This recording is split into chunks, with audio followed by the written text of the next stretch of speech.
In a world, there are stories of wicked mothers-in-law and sisters-in-law who torment their daughters-in-law. But the opposite can happen too. Listen to our story of how a strong-willed daughter-in-law broke our family and how we rebuilt it. My name is Freya. I'm 25 years old. Just the other day, I married Knox, who is 3 years older than me at work, and I am on top of the world. When I left the house I had lived in for many years, my grandmother said, "I'll be lonely here too, but Freya, live happily. If anything happens, you can always come back." She sent me off with those words. My parents divorced when I was in 8th grade and my brother Elliot was in 12th grade. We weren't at an age where we absolutely needed a mother, and since Elliot and I were both preparing for exams and for financial reasons, we children lived with our father. Our grandmother, my father's mother, took care of us preparing meals and cleaning. The reason for the divorce was my father's infidelity. My grandmother often said, "I really feel sorry for your mother. My son isn't a bad person, but he's always had a weakness for women. Or rather, he's too timid to refuse an invitation." He was a kind and good father to us siblings, but marital relationships and relationships between men and women are different matters. My grandmother was a gentle and hard-working person. I have never seen her take a break. Whenever she had a free moment, she would start cleaning or knitting, her hobby. Elliot and I received many sweaters and scarves knitted by her. Even though they were divorced, we often met with our mother for meals or shopping, so we didn't feel particularly lonely. I think my mother really loved my father. Even after they separated, she often worried about him. That's probably why she couldn't forgive his infidelity. I remember my mother crying throughout the funeral when my father suddenly died of a stroke 6 years ago. When my father died, my mother had already remarried, so living with her was not an option for us siblings. We couldn't leave our grandmother alone in this big house, and Elliot agreed. Our mother said she would help us in any way if something happened. Then I got married and moved out, leaving my grandmother and Elliot alone in the old, too large house. It's only a 15-minute drive from our new home, so I'll visit often. I want to get grandma's cooking. I really thought so and intended to do so, but a year after I moved out, Elliot got married. That was the beginning of everything. Elliot, 29, had impregnated a woman 4 years older. I was surprised by the words of Diana, who would become my sister-in-law when we first met. "I am having a child, so I made him take responsibility and marry me. I really didn't want to get married." I think the responsibility lies with both adults. If you don't want to get married, then use contraception, I thought to myself, but didn't say it out loud. To be honest, my impression of Diana was quite bad. She has a beautiful face, but I think her bad personality shows on her face. Despite saying she didn't want to get married, both the wedding and reception were quite lavish. I think Elliot must have struggled a lot. There must have been financial help from my grandmother. Elliot, perhaps like our father, is kind-hearted but weak-willed. It was clear that he was already under the thumb of his older wife. The first time I visited my grandmother's house after Elliot's wedding, Diana said to me, "You're married now, right? You shouldn't be coming back here so often. Be careful." Such an arrogant attitude right off the bat. I was annoyed to comply with Diana's wishes, but naturally, my visit to my grandmother's house became less frequent. I did rush to congratulate them when the baby was born, but I couldn't help but worry about my grandmother's condition. She had lost a lot of weight. "Grandma, are you okay? You have lost some weight, haven't you? Are you feeling ill?"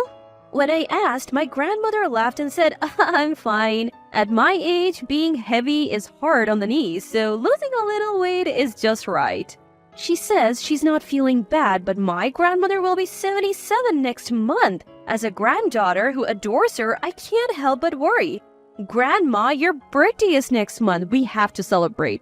When I said that, she replied, No, it's fine. My great-grandchild was just born, so I'm not in the mood for that." Always so modest. "Why don't we celebrate the baby and your birthday together?"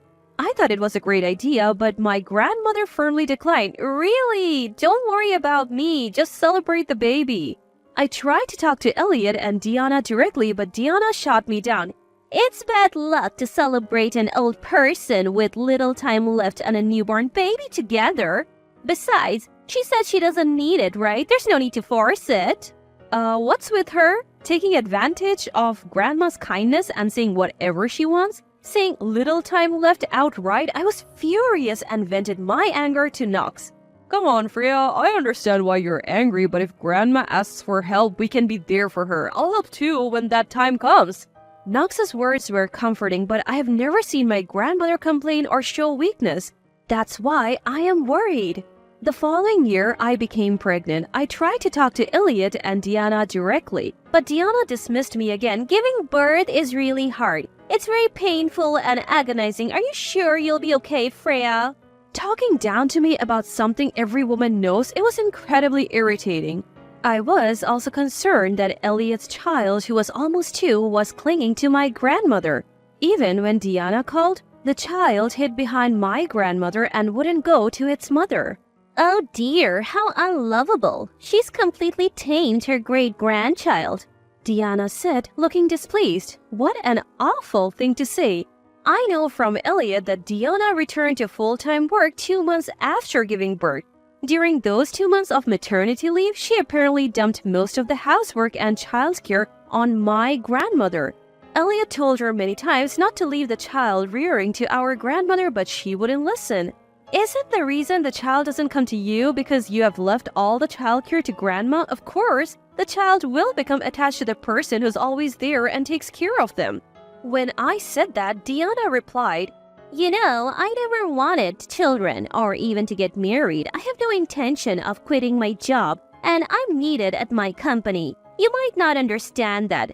Diana's way of speaking really gets under my skin every time. I'm sure she's under a witch's curse. If she accidentally utters a kind word, the curse will make her face swell to twice its size. That's the only way I can make sense of her. On my way home, I was called over by Rosie from my house across the street. Rosie and I have known each other since I was a child. She's a bit of a gossip but a good-natured and friendly person. During a neighborhood chat, Rosie and her friends asked Diana, who was returning from work, You're already back at work after just having a baby? Are you feeling okay? Diana replied that her daughter had been taken by her grandmother and she was being forced to work. Of course, I completely denied that, and Rosie, who has known my grandmother even longer than I have, didn't believe Diana's words either. She probably called me over because she was worried, not believing Diana. If we leave Diana alone, there's no telling what lies she will spread about the neighborhood. I was thinking that I needed to have a serious talk with Elliot about Diana when all of a sudden, my grandmother collapsed. She fell while pulling weeds in the garden and was taken away in an ambulance. It happened during a break in the June rainy season. The lady across the street called the ambulance. Diana couldn't be reached and Elliot was stuck in a meeting, so they contacted me. Fortunately, it was just mild heat stroke. My grandmother had regained consciousness by the time I arrived. Grandma, are you okay? I called out, and my grandmother, more concerned about her great-granddaughter, said, Oh, Freya, what about the baby? She should be napping in the room visible from the garden. It would be pitiful if she woke up alone. Apparently, my grandmother had been pulling weeds while checking on her great-granddaughter's nap. You should have let Elliot do the weeding. You shouldn't overdo it, Grandma. Never mind that. Hurry home and check on her. If she's awake and crying, give her the rabbit stuffed animal. That usually stops her crying. She urged me on. My grandmother was kept in the hospital for a day to be safe given her age. I rushed to my grandmother's house and found my niece still sound asleep in the room facing the garden. When I returned to the hospital with my niece, my grandmother was asleep. My niece, who seemed a little frightened by the hospital atmosphere, trotted over to my grandmother and asked, Nana, are you okay? Does your tummy hurt? My grandmother woke up and stroked her head. Oh, good. Nana is fine, Freya. I'm so sorry to bother you, especially with a baby in your belly. Even at this time, my grandmother was worried about my niece and me. Hey, Grandma, the lady across the street told me that Diana is telling people in the neighborhood that she has been forced to work and that you have taken her daughter. Aren't you upset being bossed around by someone like that and even lied about? I'm furious. It makes me so angry. I was trying to keep my voice down because we were in a hospital room, but tears started to flow and I couldn't stop them. My grandmother silently stroked my head. Yes, I want to leave that house. Then she whispered. It was the first time I had ever heard my grandmother's voice of weakness. Exactly, Grandma. You don't have to work for someone like Diana. Let's live together at my place. I truly felt that way. But my grandmother said, Thank you, Freya, but I can't. What would happen to this child if I were gone?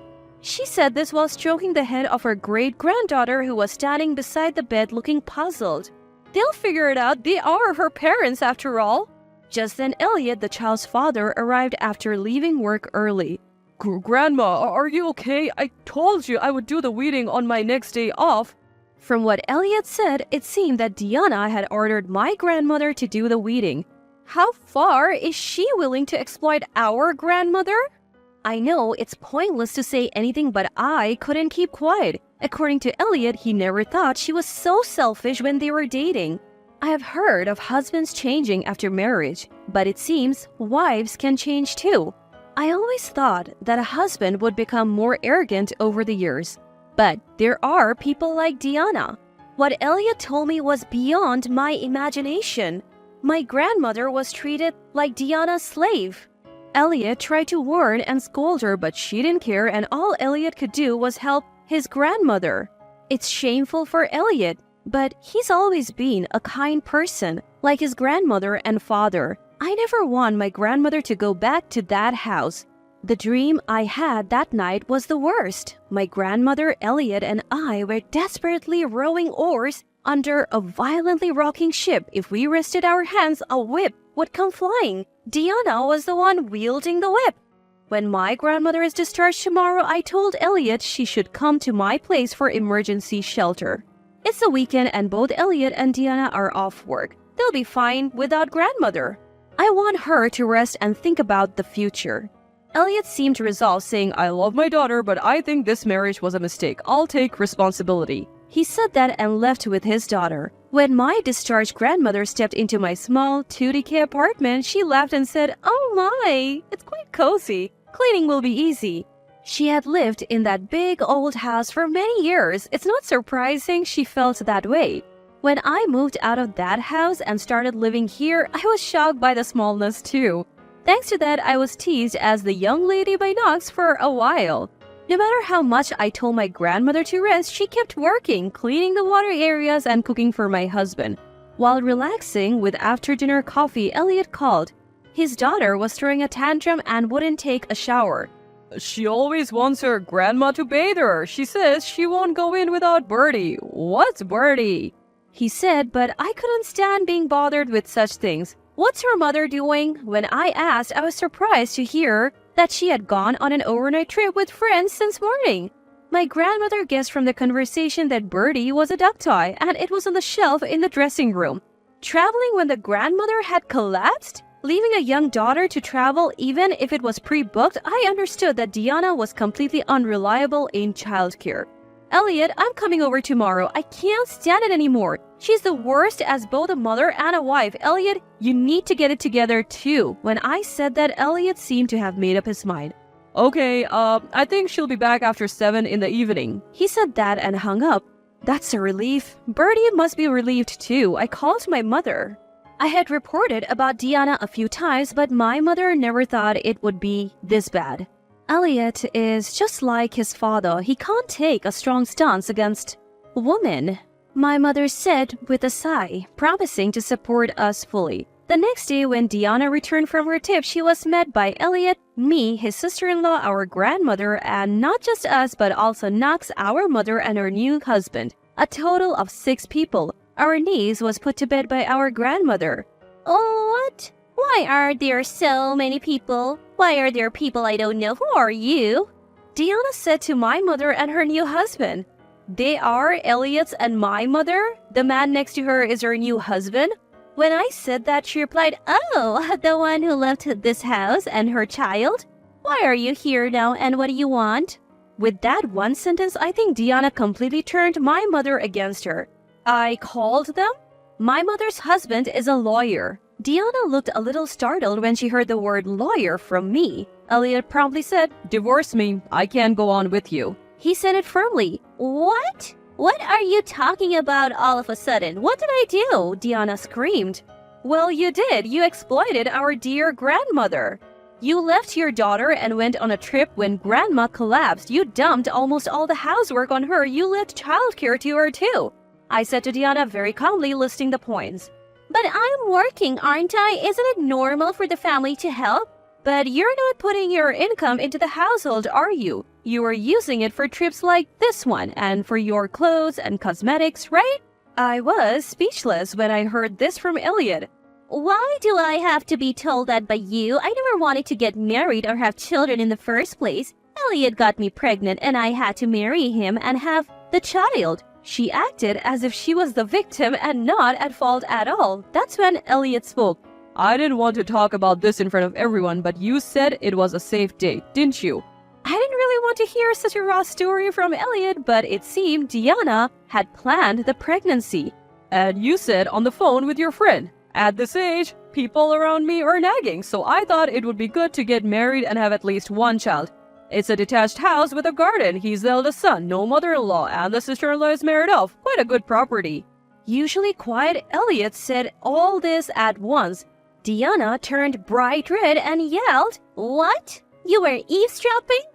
It's not eavesdropping when you were talking loudly. Grandma heard it too. You don't care about me or grandma. Only about yourself, so it doesn't matter who hears it, right? Even when Elliot said that, Diana didn't seem to back down. There is no evidence of that. It's impossible for you to unilaterally divorce me. Besides, I'm the mother. You can't separate me from my child. What nerve she has playing the mother card now after leaving childcare entirely to our grandmother? We have evidence, I said, pulling out my mobile phone. It contained videos forwarded from Elliot, showing Diana's daily comments and how she treated our grandmother like a slave. Elliot might be timid, but he must have been trembling with anger inside. When he started thinking about divorce, he thought something might be used as evidence, so he recorded audio and video. With this much evidence, you won't get custody. If you don't agree to the divorce, there's the option of mediation, but you have no chance of winning. Don't forget, we have a lawyer on our side, I said, glancing at my mother's husband, who nodded deeply in silence. Elliot then promptly spread the filled-out divorce papers on the table.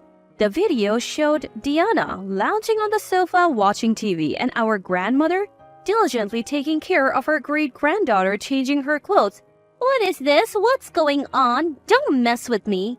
Diana, her face bright red, scribbled and signed the divorce papers, then grabbed her belongings in her room, saying, I am glad to leave this big, shabby house. I'll come back for my stuff later. Don't you dare dispose of it. And left with those parting words. After Diana left, the room was as quiet as if a storm had passed. Thank you all. I will make some coffee now. Everyone came to their senses at our grandmother's words. Grandma, I'll do it. Just sit down, I said, going to the kitchen to boil water. I haven't been in this kitchen for a while, my mother said, helping me with the cookies. Mom, thank you for bringing your husband. Having a lawyer with us was very reassuring, I said, and she replied, Yes, I'm glad I brought him. That daughter-in-law is quite a handful. I may be the bad mother who left this place, but I want you, Elliot, and Grandma to be happy. Really. My mother smiled. As we all sipped coffee and nibbled cookies, our grandmother made a significant announcement.